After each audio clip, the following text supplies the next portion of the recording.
Euskal Herria es mi tierra madre, un país al que amo apasionadamente, una tierra mágica y antigua de una belleza sobrecogedora.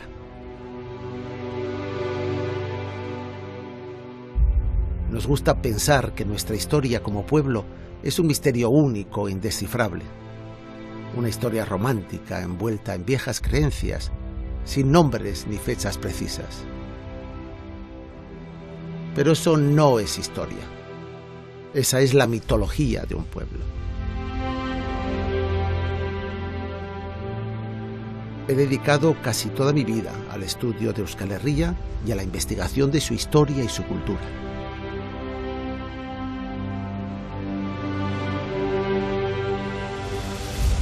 Nadie duda de que el mar es la segunda patria de los vascos. Durante siglos, el mar ha sido nuestro hogar natural y la fuente primaria de nuestra vida. Y a veces, demasiadas veces, ha sido también nuestro último lecho de muerte. Para los jóvenes nacidos en los puertos del Cantábrico, el mar no suponía una barrera, sino por el contrario, la única vía posible hacia una vida más plena. Una vida de enormes riesgos, pero también de inmensas oportunidades, sobre todo para quienes no tenían nada que perder, más allá de su propia vida. Eran jóvenes anónimos e intrépidos, como nuestro protagonista, un grumete de Ea llamado Martín de Urtubiaga, que tomó parte en el descubrimiento de América y que de manera fortuita a punto estuvo de cambiar el rumbo de la historia. Quiero invitarles a un viaje muy lejano en el que descubramos juntos una nueva historia de los vascos, más allá de las brumas y de las leyendas. Quiero contarles una historia de Baskonia.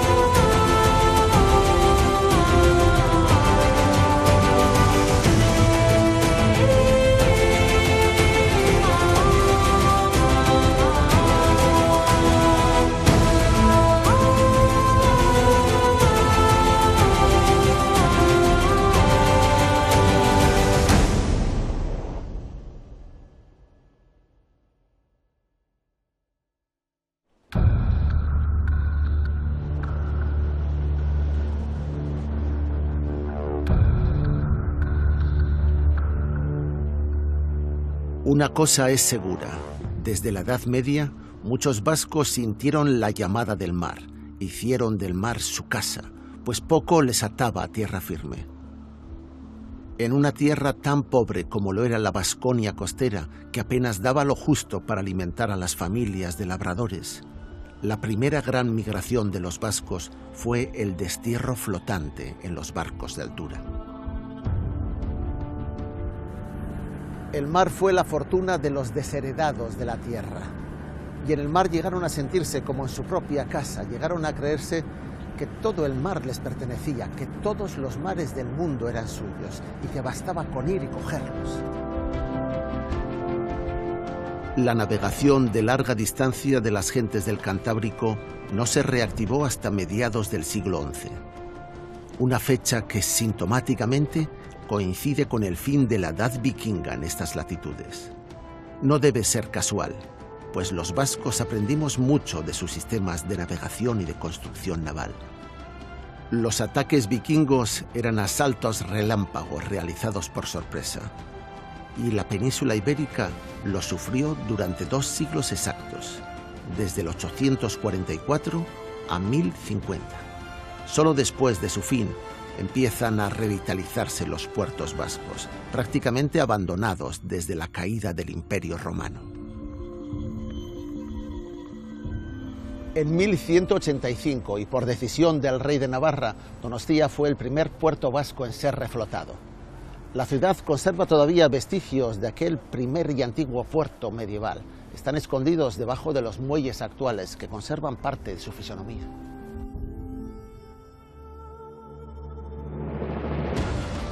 En una sola generación se fundan también los puertos de Hondarribia, Guetaria y Mutriku, todos ellos guipuzcoanos y por decisión del mismo rey. Vizcaya se iba quedando rezagada en esta refundación de puertos. Y eso tuvo sus consecuencias, porque sin puerto la pesca de bajura es posible, pero no así la gran navegación. Y sin ella tampoco pueden concebirse sagas de marineros.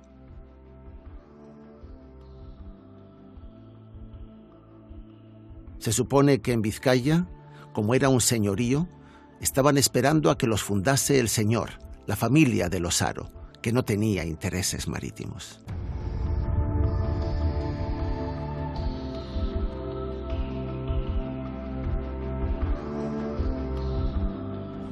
Con distintos ritmos a la hora de crear una red de puertos y una cultura marinera propia, lo cierto es que a fines de la Edad Media, en el siglo XV, Baskonia es ya una gran potencia naval europea.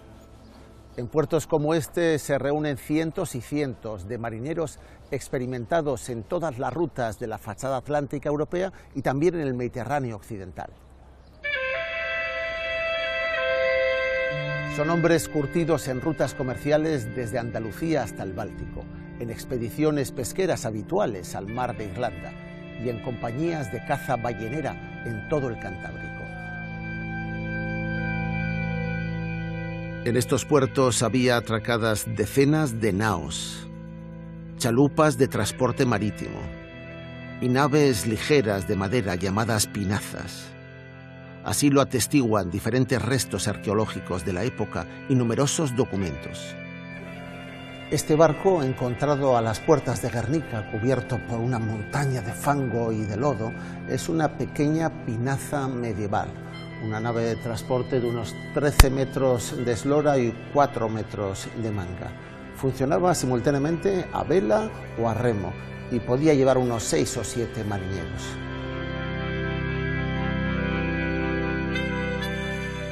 Se pueden observar las chapas con clavos de reviro en el casco armado a tingladillo, otro ejemplo de la tecnología naval vikinga que supimos copiar.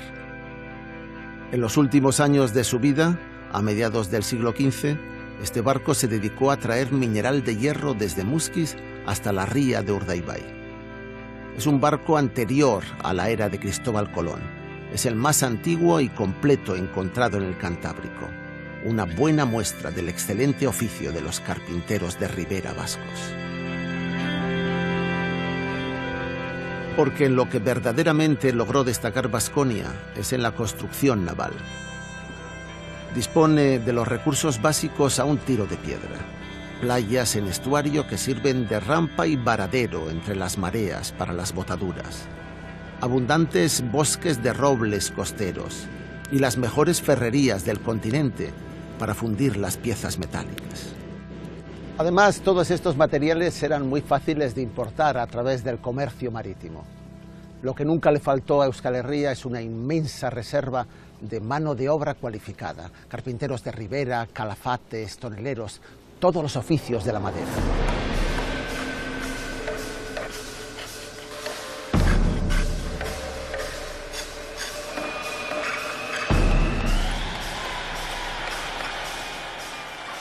Además, los vascos conocen las fórmulas secretas para construir naves seguras de gran capacidad. Así, al final de la Edad Media, los armadores del Cantábrico occidental alumbraron su obra maestra, la nao. Una nave de varias cubiertas y gran aparejo de velas, perfecta para la navegación oceánica. Aquí mismo se está construyendo una réplica de una de aquellas naves. Creemos que puede ser el San Juan, que naufragó en torno a 1565 en el lejano Labrador, en el norte de Canadá, cuando estaba a punto de volver a casa cargado con 1000 barricas de aceite de ballena. Su descubridor, el arqueólogo canadiense Robert Grenier, sostiene que la nao San Juan puede ser la imagen más próxima que tengamos de la nao Santa María.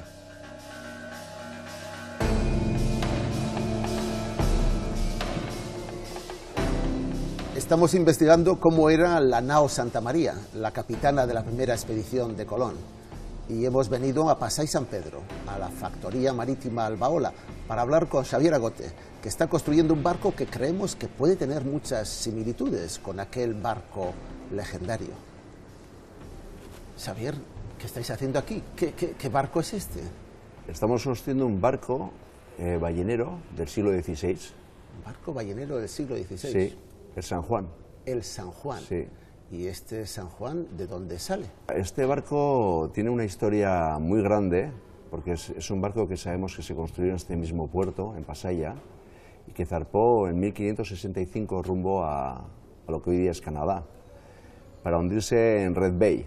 ¿Red Bay dónde está? Labrador. En Labrador.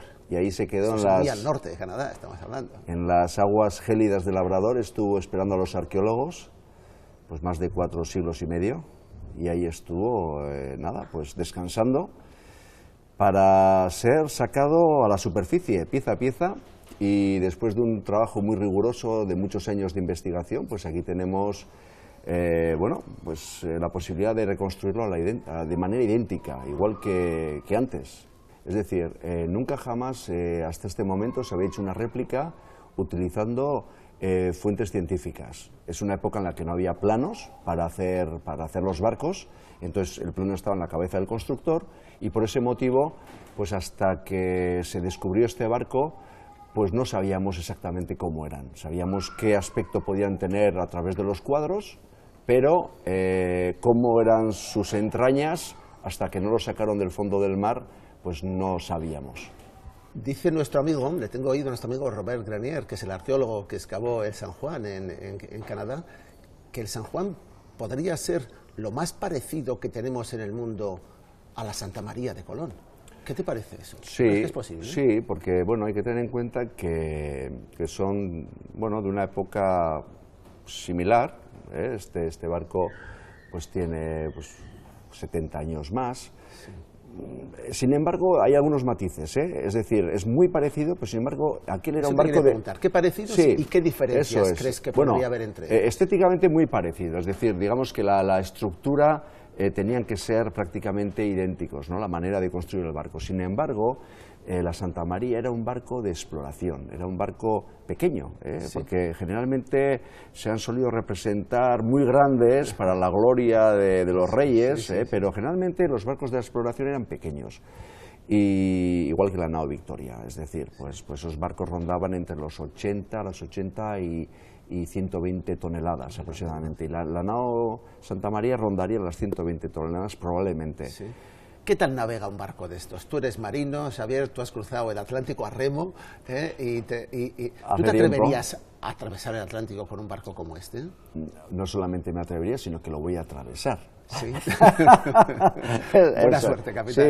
Sí, y además hay gente muy entusiasmada, es decir, nos preguntan todos los días a ver qué hay que hacer para embarcarse y, sí nos vamos a embarcar y vamos a cruzar el Atlántico. Hemos prometido a la gente de Red Bay, de Labrador, que vamos a llegar allí.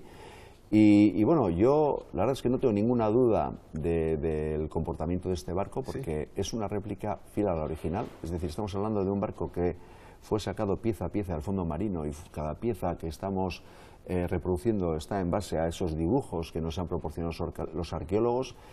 Y en ese sentido sabemos que esta gente, nuestros antecesores, eran los señores del mar, de los océanos. O sea, en el siglo XVI no había nadie que hiciera sombra a la gente de aquí, nadie. Es decir, el Cano, Urdaneta, todo eso son siglo XVI, pero es que utilizaban la mejor tecnología. Estos barcos eran la tecnología, la punta de lanza de aquel momento. No había mejores barcos que estos en ningún lugar del mundo. Es así. Pues me da mucha confianza de escucharte y te deseo buena singladura, buena navegación. Muchas gracias, Alberto. Igual te quieres embarcar, ya ya veremos. Vamos pensando. Muy bien. La proeza de los pescadores de bacalao y cazadores de ballenas de Baskonia es algo que se está descubriendo en las últimas décadas. La hazaña de aquellos pioneros que faenaron en la Gran Bahía, en Terranova y Labrador, es una historia que estamos empezando a poder contar. Llegados a este punto tenemos que plantearnos una pregunta definitiva. ¿Es posible que estos bacaladeros y balleneros vascos se adelantaran a Colón en el descubrimiento de América? La respuesta a día de hoy parece que es negativa. No disponemos de ninguna evidencia incontestable, documental o arqueológica, que indique que pudo haber presencia vasca en América del Norte antes del siglo XVI. Sin embargo, sí está perfectamente constatado que estas regiones de Canadá, y en particular la gran isla que los europeos llamaron Terra Nova, ya había sido ocupada fugazmente por un puñado de familias vikingas. Fue en los primeros años del siglo XI, al final de la Edad de Oro vikinga, antes de que los vascos reaprendieran a navegar. La isla fue descubierta por Leif, el hijo de Eric el Rojo, y fue conquistada por su cuñado Thorfinn, junto a 60 personas más llegadas desde Groenlandia. Hoy se llama la Ansomidó, pero ellos la llamaron Leifvudir, es decir, las casas de Leif. La saga de los groenlandeses canta cómo la hija de Eric el Rojo dio a luz a un niño aquí, el primer criollo europeo nacido en América. Los vascos no llegaron a este lugar hasta 500 años más tarde, allá por el año 1500, y en las proximidades establecieron sus estaciones balleneras y sus puertos para la pesca del bacalao. Entonces, si no fuimos los primeros en el descubrimiento de América, ¿hay algún vasco pionero al que podamos atribuirle algún mérito en la gran aventura americana? La respuesta es rotundamente sí. Son incontables, innumerables. Nuestra contribución como pueblo es absolutamente desproporcionada, teniendo en cuenta nuestro reducido territorio y nuestra escasa población. Estuvimos presentes desde el día 1 del descubrimiento hasta la última etapa de las independencias americanas, en todas las escalas sociales, desde un virrey hasta un libertador de los pueblos y hasta un simple y humilde grumete. Es el caso de nuestro protagonista, el grumete Martín de Urtubiaga, vizcaíno, natural de Ea, un adolescente de no más de 14 años. Él es nuestro principal testigo de la inédita participación de los vascos en los primeros años del Nuevo Mundo, un renglón torcido en la historia del descubrimiento. Martíncho de Urtubilla se encontraba muy lejos de la casa de su madre, Enea, en mayo de 1492. Estaba casi con toda seguridad en uno de los puertos de la Andalucía Atlántica, seguro que en el puerto de Santa María de Cádiz. Y había llegado allí trabajando en un buque mercante, en compañía de otros marineros más veteranos que él, pero reclutados todos en su misma comarca, casi todos del entorno de Lequeitio. Es probable que este grupo de lequeitjarras estuviera recién llegado a Andalucía con la intención de cargar trigo en una nao llamada La Gallega. Esta nave era propiedad del santoñés Juan de la Cosa, que llevaba una tripulación mixta de cántabros y vascos. Pero su plan se desvió con la aparición de un hombrecillo de acento extraño, no se sabe bien si italiano o portugués, pues parloteaba con un forzado castellano.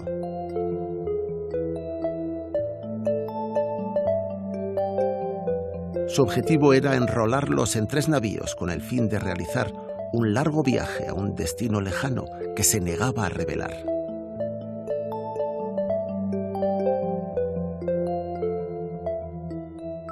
Este personaje no era otro que el mismísimo Cristóbal Colón. Lo primero que hizo Colón fue embargar La Gallega y cambiarle el nombre. La rebautizó Santa María, que es el nombre que todos conocemos hoy en día. Después la condujo hasta aquí, al puerto de Palos, en la desembocadura del río Tinto, en Huelva. Y a continuación procedió a completar la tripulación con marineros locales, reclutados en Palos, en Moguer, en la zona del río. Colón tuvo grandes dificultades para completar la tripulación de los 42 hombres que consideraba imprescindibles, por lo que tuvo que admitir a bordo a 4 homicianos, es decir, homicidas, unos criminales convictos de quienes nunca podría fiarse. La expedición se completó con 2 carabelas Incluso aquí, en esta réplica que se hizo para las celebraciones del quinto centenario, puede verse la gran diferencia que existe entre la Santa María, una nao cantábrica que rondaría los 200 toneles, y las carabelas, la Pinta y la Niña, naves andaluzas mucho más ligeras, de en torno a los 70 toneles y sobre todo que no tienen castillo de proa. Pero no solo el tamaño es lo relevante. Las carabelas eran mucho más rápidas que la nao, más veleras, como indicaba Cristóbal Colón en su diario de a bordo. Gracias a su menor calado, resultaban más adecuadas para explorar bahías, estuarios y pasos entre islas con poco calado. Estas dos naves, las carabelas, fueron escogidas personalmente por Martín Alonso Pinzón, el mejor navegante local. Lo siguiente fue embarcar las provisiones para todo un año de navegación: habas, garbanzos, arroz, tocino, cecina, pescado salado, miel, vino, vinagre y mucho bizcocho. El bizcocho de la época no era sino una torta de pan sin levadura que se conservaba bien a través del tiempo. A cada hombre se le garantizaba una ración ordinaria de 2 cuartillas de vino al día, que equivale a poco más de 1 litro, lo que sin duda alegraba mucho a los marinos del Cantábrico, quienes lo preferían a la sidra del norte. Por cierto, últimamente se ha difundido la opinión de que el alto consumo de sidra libraba a los marineros vascos de contraer el escorbuto en las largas travesías oceánicas.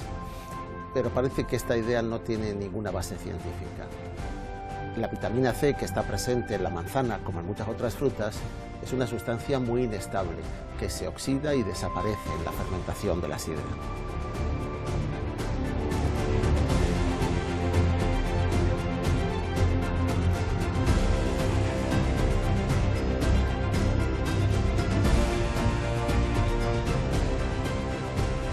El 3 de agosto de 1492, nuestros 8 marineros vascos, unidos a otros 87-88 marineros que componían la flota de Colón, zarparon de este puerto de Palos, en Huelva, rumbo a lo desconocido.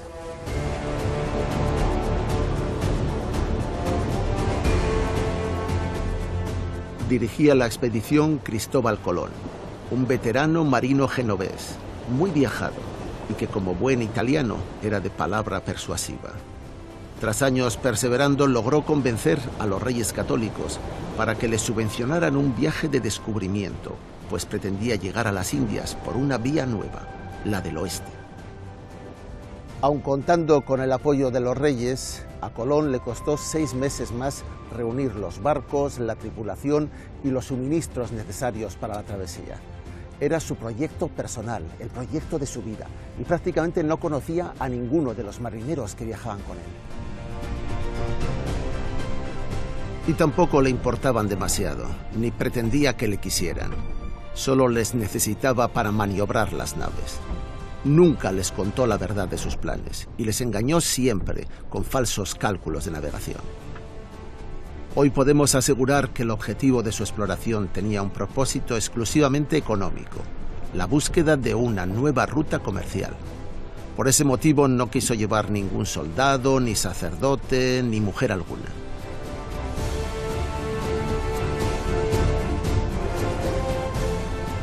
Es decir, en aquella primera expedición, Colón no pretendía ni conquistar por la fuerza un nuevo reino, ni convertir al cristianismo a sus habitantes, ni siquiera repoblar con familias españolas o castellanas los nuevos territorios descubiertos.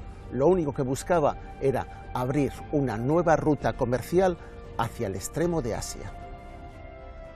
La palabra que Colón utiliza reiteradamente en su diario es descubrir. Así que estaría justificado seguir hablando de el descubrimiento, al menos desde el punto de vista europeo de la época. A pesar de que el descubrimiento fue casual, no debemos restarle ningún mérito a Colón. Es cierto que no tenía ninguna certeza previa de a dónde se dirigía, y que desconocía las distancias geográficas de la Tierra, pues él la concebía mucho más pequeña.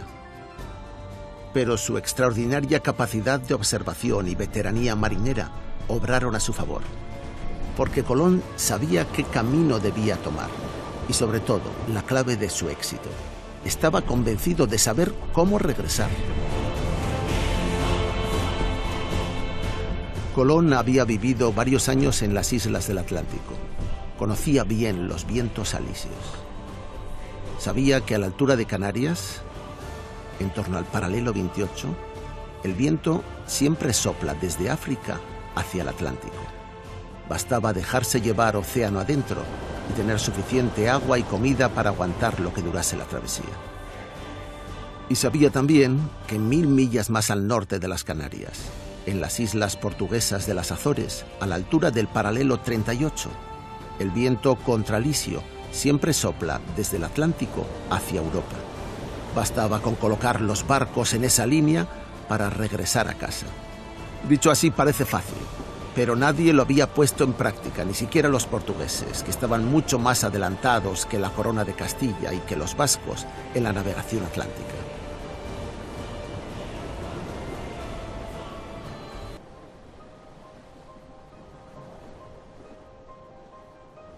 Los marinos de Baskonia, muy numerosos y experimentados en los oficios del mar, pero sin experiencia previa de navegación transoceánica, sí fueron fundamentales en la primera expedición europea de exploración de América.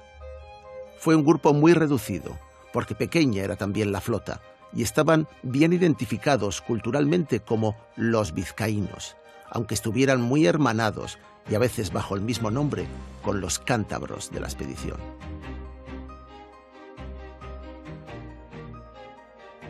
Podemos asegurar que fueron estos vizcaínos y los cántabros los que formaron el núcleo duro de la Santa María. Colón les consideraba a todos, textualmente, la misma gente.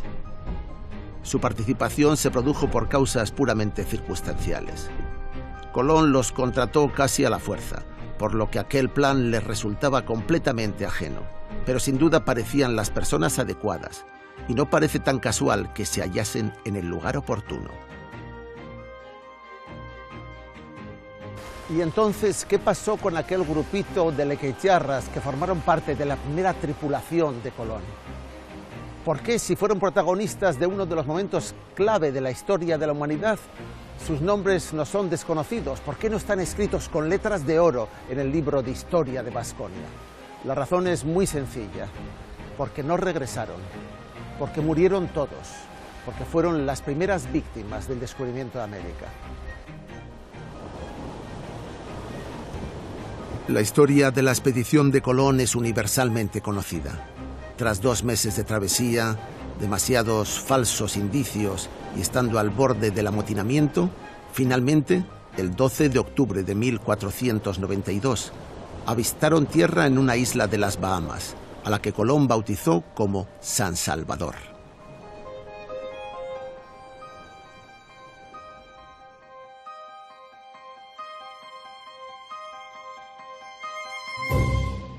Durante los 2 meses siguientes deambularon por las islas del Caribe, bautizándolas con los nombres de los miembros de la familia real que pagaba la expedición. Fernandina, Isabela, la Juana, la actual Cuba, en homenaje a la princesa heredera que después se volvería loca. Y finalmente llegaron aquí, a la favorita de Colón, la que los indígenas llamaban Haití y que él rebautizó como la Española. Desde aquí comenzaría todo. Se toparon con unos paisajes asombrosos y unos nativos aún más sorprendentes. Gentes pacíficas y tan inocentes a sus ojos como para vivir completamente desnudos. Pero en cuanto al oro, poco encontraron, muy poco, aunque siempre aparecían indicios de que debía estar muy cerca. El ánimo de los hombres estaba dividido. Por un lado, estaban contentos por haber sobrevivido sin bajas a una travesía incierta y por la buena acogida de los indígenas. Estos les tomaban por dioses, les hacían regalos y cedían a sus hijas para complacerles sexualmente, a cambio de cascabeles y de sonajeros sin ningún valor. Pero al mismo tiempo deseaban volver a casa, porque intuían que estos no eran los ricos reinos de Oriente en los que hacer fortuna con un solo cargamento de especias. El primero que se había dado cuenta fue el líder natural de los andaluces, Martín Alonso Pinzón. quien el 21 de noviembre desertó con la carabela Pinta y toda su tripulación. Colón lo tuvo claro desde el primer momento. Pinzón no se había ido por causa del mal tiempo, sino exclusivamente movido por la codicia del oro.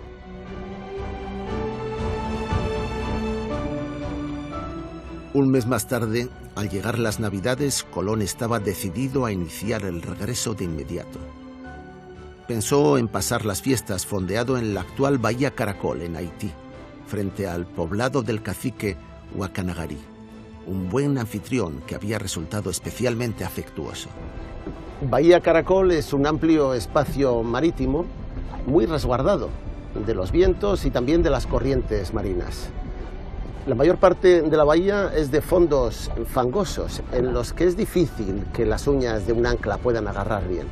Aquí es donde fondeó aquella noche, la noche de Navidad, tanto la Santa María como la Niña. Cuando Colón se fue a dormir en torno a las 11 de la noche, las dos naves estaban muy próximas entre ellas, habían estado comunicándose durante el día y en el momento de descansar. Pero cuando se despierta hacia la 1 de la madrugada, sintiendo que el barco ha encallado, cuando nadie más se había dado cuenta todavía, se habían desplazado prácticamente 2 millas de distancia. Habían ido a estrellarse contra una larga restinga, un banco de coral longitudinal muy estrecho, pero de casi 16 kilómetros de longitud y que tiene solo 2 bocas. Habían entrado por una de las bocas y no habían utilizado la boca central. No sabemos qué pasó aquella noche. El grumete dice que no oyó la ola batir contra los arrecifes. Incluso en marea alta se oye levemente el romper de la ola. Pero tal vez estaría también dormido o había demasiado jaleo por las celebraciones que estaban corriéndose a bordo entre los marineros, que estaban contentos de la Navidad y contentos de regresar a casa. Entonces se quedaron aquí todos. Colón, al sacrificar la nave, al decidir cortar el palo mayor de la Santa María, él no lo sabía, pero estaba condenando a muerte a todos los hombres que dejase en tierra esperando a un incierto y futuro regreso.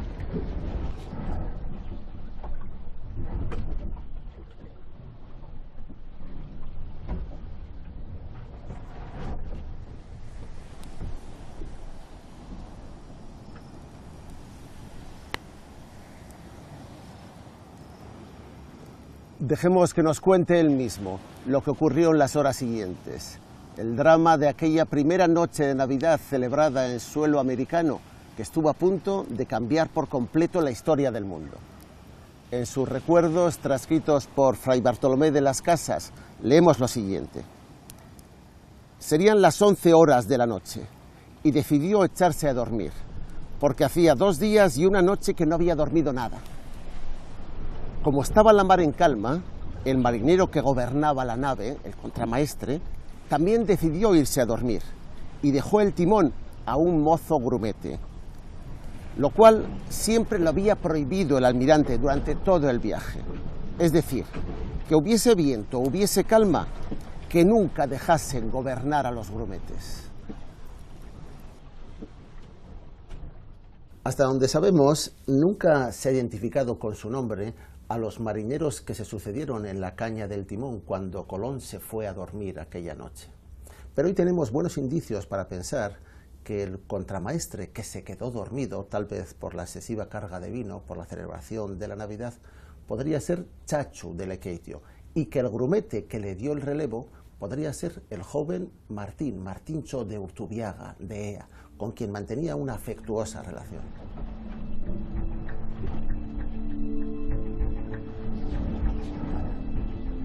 A partir de aquí, la narración de Colón tiene algunos puntos oscuros, acorde con la escena que se desarrolló en plena noche.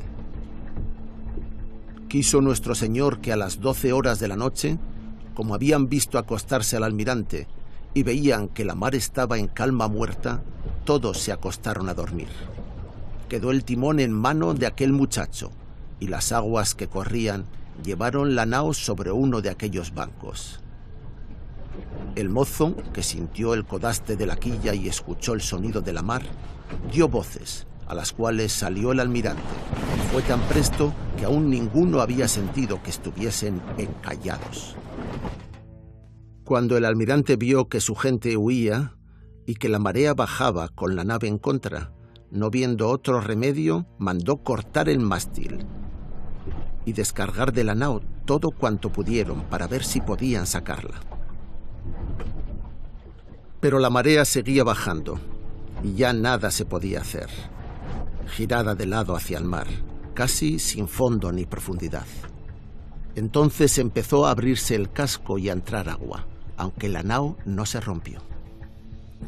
Hemos recorrido a uno de nuestros mejores marineros a vela, al mejor marinero a vela que tenemos, que es Unai Basurco, para que nos intente explicar y nos aclare algo de lo que ocurrió en plena noche, en el año 1492, en la noche de Navidad.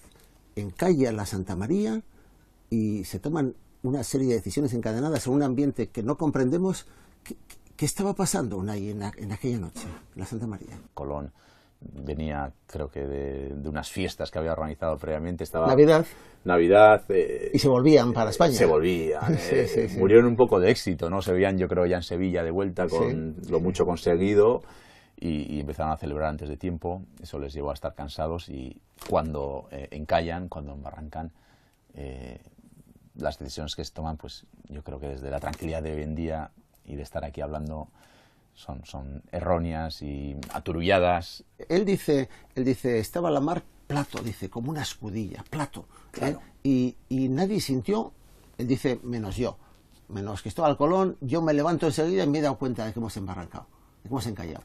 Claro, pero estaba plato, pero eso es un arma de doble filo, porque casi es mejor que haya un poco de viento, que haya un poco de mar, porque tienes gobierno, tienes para dirigir la embarcación, que no digas, bueno, es plato como dando señal de tranquilidad, ¿no? Porque es plato, vamos a dejar de hacer guardias. La primera reacción es, dice que baja el auxiliar, hace que descuelgue el auxiliar y que vaya hasta la carabela para que le den ancla por popa. ¿Qué es eso? ¿Qué maniobra es esa?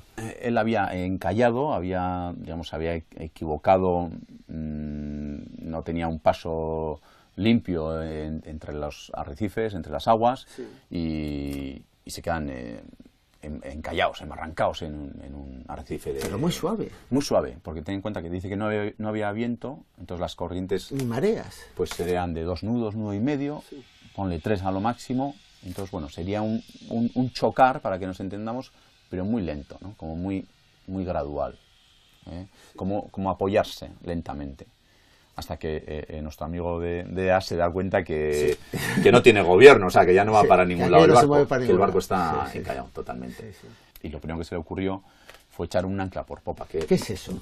Digamos, es como alargar una mano, entrecomillado, desde el barco a un ancla para luego tirar de ese ancla, de ese brazo, cobrar el ancla y conseguir sacar el barco marcha atrás, digamos, un ancla por popa. Entonces eso es lo que piensa Colón, dice, bueno, mando el auxiliar, mando el bote con estos, que luego mandamos un ancla y desde la otra que tire, bueno, yo creo que... ¿La maniobra qué tal es?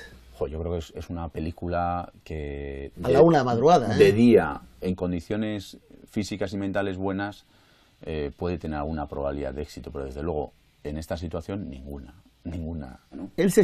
Colón se siente traicionado en ese momento. Cree que el grupo de marineros vizcaínos y cántabros a los que ha mandado con el auxiliar hasta la carabela no vuelven, dice, no vuelven. Y ahí toma una decisión mucho más salvaje. Claro. Manda a cortar el palo mayor. Colón, yo creo que entra en pánico, bueno, la tripulación sigue en pánico y en vez de esperar, porque la mejor balsa salvavidas, nunca mejor dicho, es la embarcación propia, ¿no? hasta que no flote, porque casi no está sin flotar, está encallada. Pero dice que da de través. ¿Qué quiere decir eso? Que da de través. Da de través. Través decimos cuando el viento o la mar dan a 90 grados respecto al barco, ¿no? Al eje del barco, es el del costado, digamos que nos da ¿La está volcando? Y entonces sí la puede escorar, porque si el efecto del viento, que creo que luego entró viento de terral. Entra viento terral justo en ese momento. Entró viento terral. ¿A qué hora podía ser eso? Claro, entonces, bueno, pues puede ser que te escore, que te incline, y eso favorezca el salir de esa situación, o al revés, puede ser que te estés escorando, inclinando hacia el lado malo de esos bajos y termine por romper la embarcación. Claro, pero eso no lo sabían. ¿Colón es un buen capitán? Creo que fue un buen navegante. Quiero decir, fue un hombre capaz de saber posicionarse en la mar respecto a los vientos y las corrientes con acierto. Pero me da o siento, y más después de reunirnos, Alberto, que le faltaba el don de gentes, don de mando, el saber gobernar o capitanear una tripulación, que es mucho más, con la tripulación, mucho más que saber situarte en la mar, ¿no? Es saber gestionar esos espacios de tiempo muertos, el involucrar a la gente en hacerle sentirse útil a bordo y el unificar voluntades y ilusiones, ¿no? Eso le faltaba. Qué bueno. Que os perdone. Es que son, Suel. Y es que...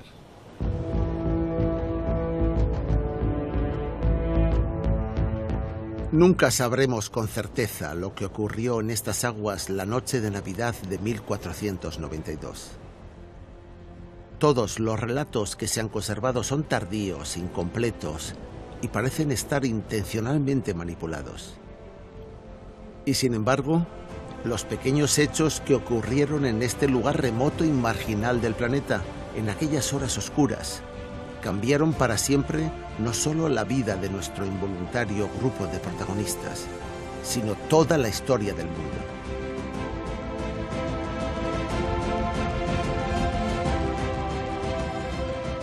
Nunca se han encontrado los restos del naufragio de la Santa María, aunque cada cierto tiempo aparece algún cazador de tesoros submarinos o algún arqueólogo sensacionalista, habitualmente norteamericano, que asegura haberlos localizado. Siempre ha resultado falso. En este tramo de costa entre Haití y la República Dominicana se estima que puede haber hasta 400 barcos hundidos en los cayos y arrecifes de coral. Pero dar con los restos de la auténtica Santa María es como buscar una aguja en el mar. El buceador local con más experiencia en este gran cementerio de barcos es Robinson Jiménez, y se ha ofrecido a enseñarnos los restos de una de las naves que él cree más antiguas. A muy poca profundidad encontramos los despojos de un naufragio español. Hay mucha luz y el agua es transparente, así que es fácil descubrir varios grupos de cañones de bronce, grandes piedras talladas para servir de lastre en las bodegas, y hasta un ancla de hierro de enorme tamaño. Estos son, sin duda, los restos de un galeón de las Indias del siglo XVI. Pero estos cañones, casi modernos, no se parecen nada a las lombardas medievales que Cristóbal Colón llevaba montadas en sus 3 barcos. No tienen nada que ver con el naufragio de la Santa María. A la vuelta, investigando un poco más, llegaremos a la conclusión de que este podría ser el galeón Santiago, naufragado en la ruta norte de la Española en 1583, hundido en una tormenta 90 años después del descubrimiento. El ancla posiblemente salió de alguna ferrería guipuzcoana. Al día siguiente, Colón dio órdenes para que se construyera un fuerte en la playa, con todos los restos de madera salvados de la Santa María. Pensaba dejar allí, bajo la protección del jefe Guacanagarí, a todos los tripulantes que no cabían en la Niña para el viaje de vuelta a España, incluyendo a aquellos que habían tenido alguna responsabilidad en la pérdida y hundimiento de la embarcación capitana. Colón no dudó en acusar a los vizcaínos de traición, no tanto por haber encallado la Santa María, como por no haberle ayudado a rescatarla en el primer momento. Sin embargo, en medio de la tragedia, pensó que aquella podía ser una gran oportunidad. La posibilidad de dejar a la mitad de su tripulación en tierra y obligarles a fundar una colonia permanente en un lugar que le complacía mucho. Si leemos entre líneas sus memorias, resulta muy claro que aquella intención resultaba especialmente de interés para él.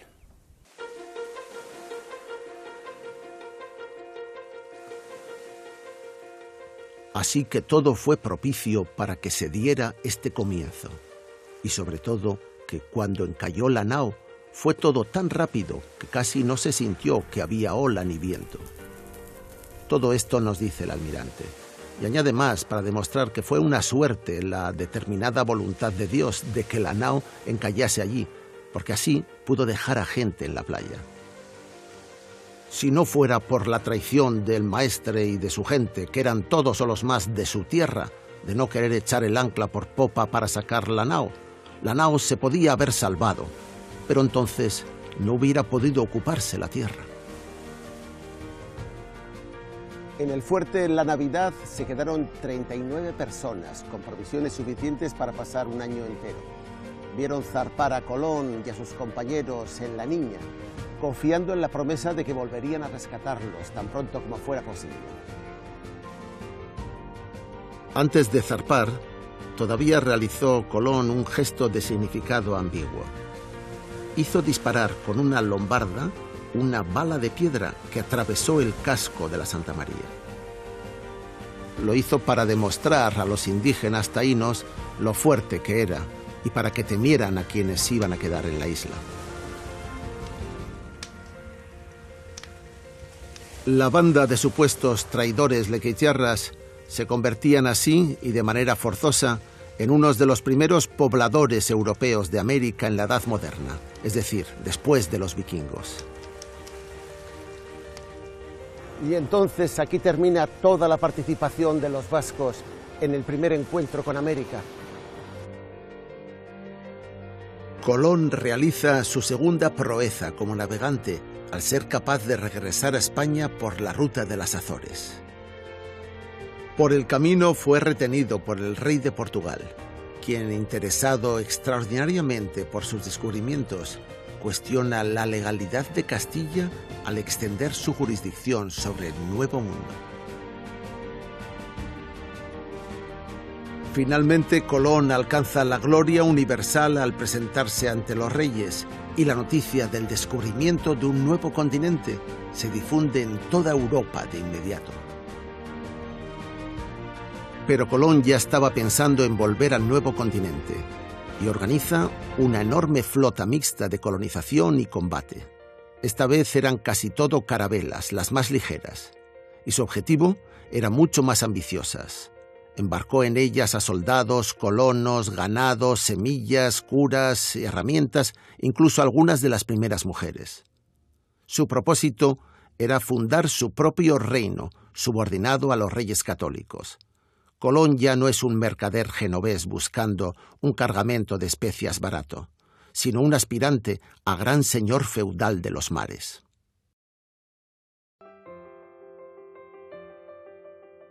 Algunos historiadores del pasado solían decir que esta segunda gran flota del descubrimiento estuvo organizada íntegramente por armadores vascos, y se citaban los nombres del capitán bilbaíno Juan de Arbolancha y del gran marino lequeitiarra Íñigo de Artieta, sin duda los dos hombres de mar más cualificados de su generación. Pero en realidad estos personajes estaban prestando un servicio militar que debían a la corona. Las denominadas lanzas mareantes, barcos y soldados que actuaban como una infantería de marina oficiosa de Castilla para cualquier enfrentamiento naval. Eran la Armada de Vizcaya, 5 barcos cargados de gentes de armas que se reunieron en Bermeo para dirigirse a Andalucía atendiendo la llamada de los reyes. A bordo iban 870 hombres, casi todos ellos vascos. 1/3 eran marineros y 2/3 eran hombres de armas. Estaban ya perfectamente organizados y listos para partir hacia mayo de 1493, es decir, tan solo 4 meses después del regreso de Colón de América.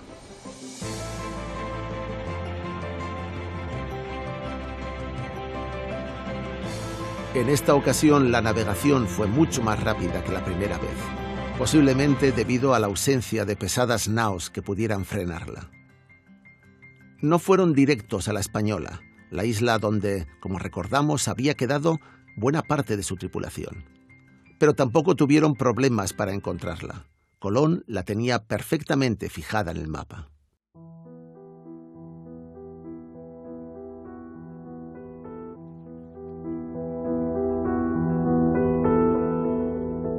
Cuando llegaron a la isla, al entrar por Montecristi sufrieron una primera conmoción.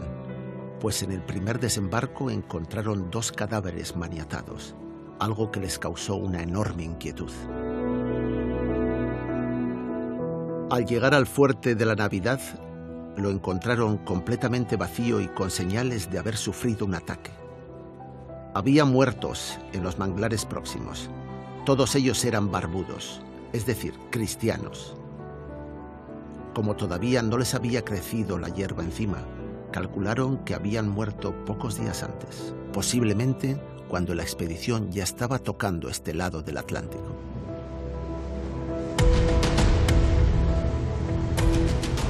Nos lo cuenta el médico Chanca.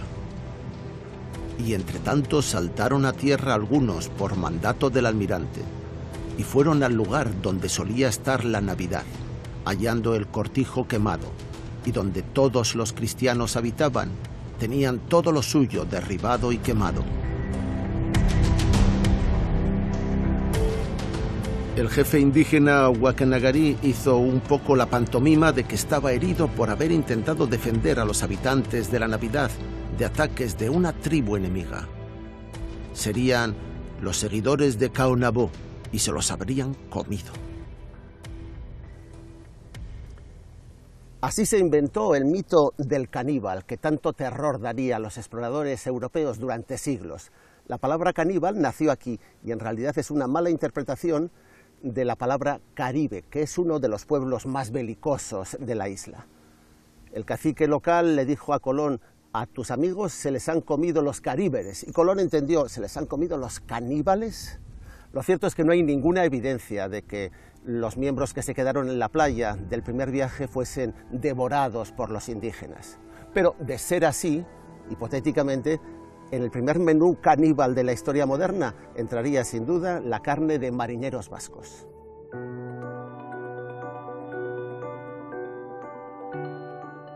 Cuando las noticias fragmentadas de todo lo que había ocurrido en la Española llegaron a Lekeitio, sus familiares intentaron cobrar de la corona las indemnizaciones y salarios que creían que se les debían. En todo el proceso de reclamación evitaron mencionar algo que muchos sospechaban ya: que sus familiares, supuestamente devorados por los caníbales, habían tenido una gran responsabilidad en el hundimiento de la Santa María.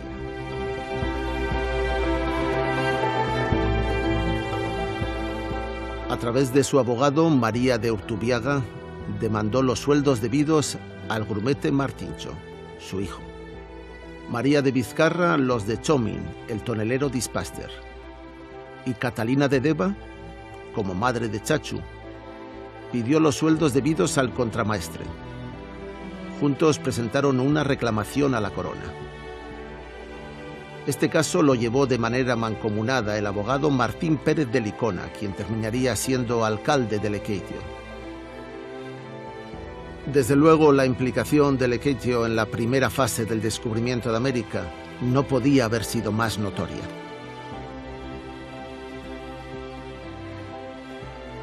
Para entonces ya había decenas de vascos instalados en América. Estaban llegando a la isla La Española, donde supuestamente estaban fundando un nuevo mundo, que sospechosamente se parecía demasiado al que habían dejado atrás en el Reino de Castilla.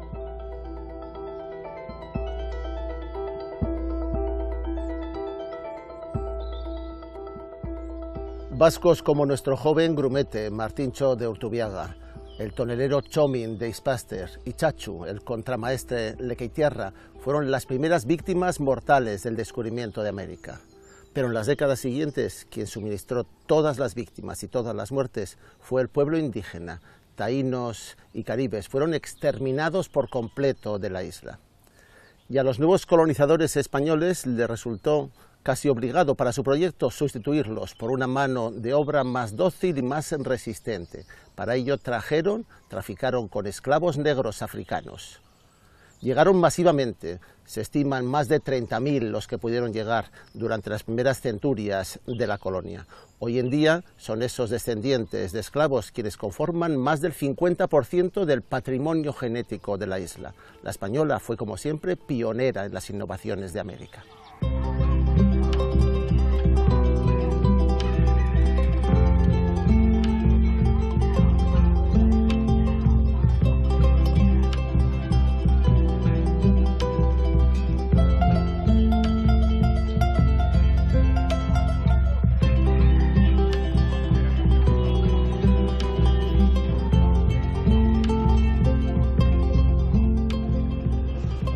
En los primerísimos años del siglo XVI, en el Nuevo Mundo, todo empezó a cambiar a una velocidad de vértigo absoluto. Y fue de nuevo la Española, la isla favorita de Colón, el laboratorio pionero de esta nueva fase. Ya no se trataba tanto de descubrir como de fundar y asentarse permanentemente y de crear una nueva cultura, necesariamente mestiza.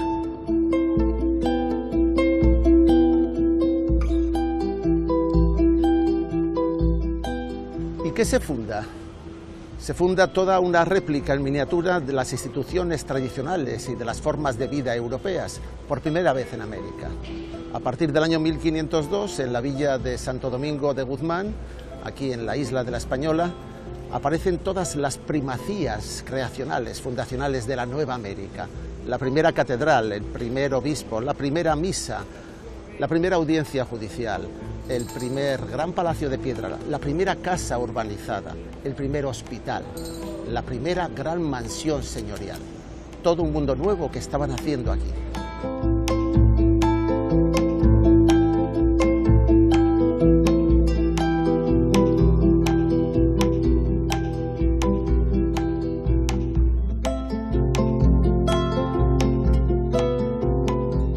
Este nuevo mundo era una réplica deformada de la sociedad europea, con brutales diferencias sociales, gran poder de la Iglesia y del ejército, y una administración del Estado pesada y burocrática. Los indígenas americanos no contaban nada para los nuevos amos del mundo. Contaban tan poco como los millones de africanos o los asiáticos que serían sometidos a la servidumbre en los siglos sucesivos.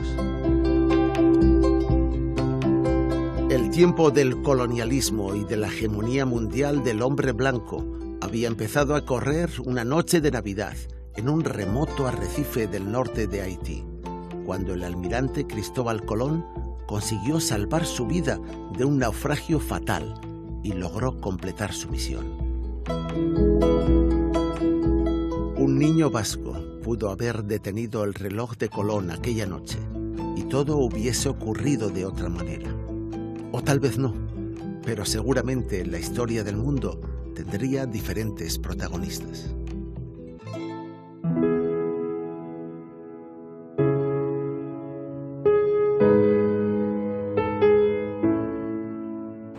Los vascos no descubrimos América antes de Colón, pero con el hundimiento de la Santa María estuvimos a punto de hacer fracasar los planes del almirante, incluso de ahogarle a él mismo aquella noche. Esta es la versión vasca del efecto mariposa, como la distracción de un joven grumete de Ea, Martíncho de Urtubiaga, estuvo a punto de cambiar para siempre la historia de la humanidad.